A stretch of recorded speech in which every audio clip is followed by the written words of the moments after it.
Hey guys, I'm Jessica Stewart. I'm Mackenzie Saucer. Okay.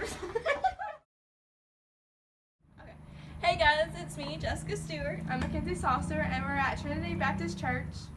And today we're going to interview Brother Gardner about political issues in church. So let's get rolling. Can church members discuss political issues and candidates for an upcoming election during church services? Not during church services, no. Okay. We can before or after, and pastors are not allowed to try and persuade you to vote one way or the other.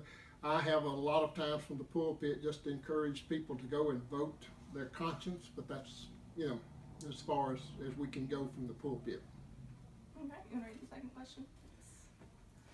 What does the government allow a pastor to say to his congregation concerning politics and elections? Well, not much. Like I say, we can't endorse any candidates and things of that nature, and encourage you to vote Republican or Democrat. Basically, as I said, all we can do is just encourage you to go vote the way you believe and the way you feel. And we even have to be careful whenever we're not in the pulpit. We're just out visiting among members to, that we even then have to be careful about endorsing candidates because of the way some of the, I guess I should say, elected officials interpret some of the laws and things of that nature, and all what we say and what we do.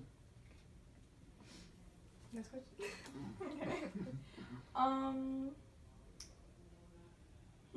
And in what ways did the recent executive order by President Trump change the rights of churches involved in politics? Like, do you have anything that you want to say about it? I haven't kept up with some of his executive orders, so I'm not familiar with exactly what you're talking about there.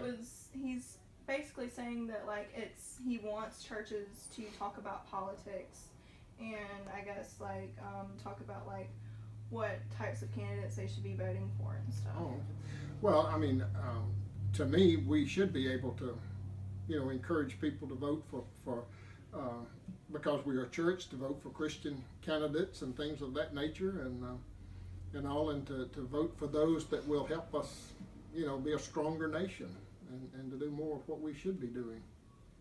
All right, then. I think that was about it. Ready? Right? Thank you. I hope that answers your question. Talk to me about modern day and yesterday, and how do they meet in the church for the ills that are still plaguing this society that's been going on for generation, hundreds of years. How do you change that dynamic in a time such as this? Well, I think this is an opportunity for the church that we better not miss. We have looked for government, and particularly Democrats and Republicans, to shape us and shape our character, our culture, our morality, and they've both failed because they're not supposed to be shaping morality. The church is supposed to be shaping morality. Everybody. How do you do it?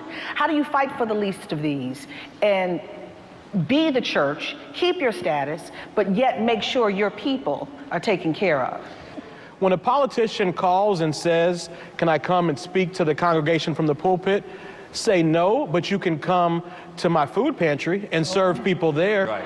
You can come to my ex-offender ministry and serve and hear from formerly incarcerated persons. You can come to my ministry for women who have experienced domestic violence and hear their stories. We need to not accept politicians in our spaces without receiving concrete commitments from them to serve our people. Right. There's been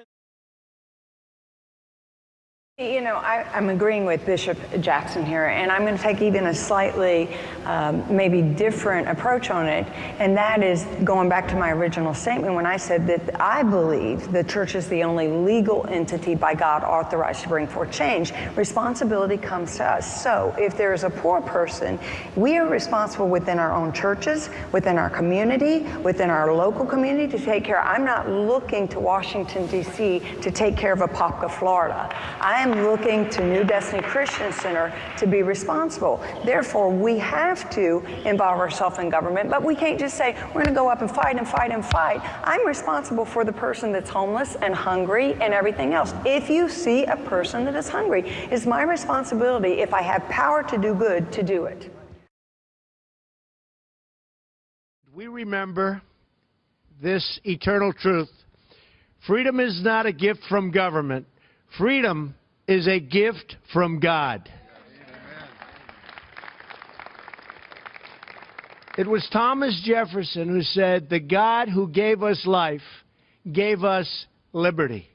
Our founding fathers believed that religious liberty was so fundamental that they enshrined it in the very First Amendment of our great and beloved Constitution. Yet for too long, the federal government has used the power of the state as a weapon against people of faith, bullying and even punishing Americans for following their religious beliefs. It's been happening. That is why I am signing today an executive order to defend the freedom of religion and speech in America, the freedoms that we've wanted, the freedoms that you fought for so long, and we are doing it in just a little while right over here.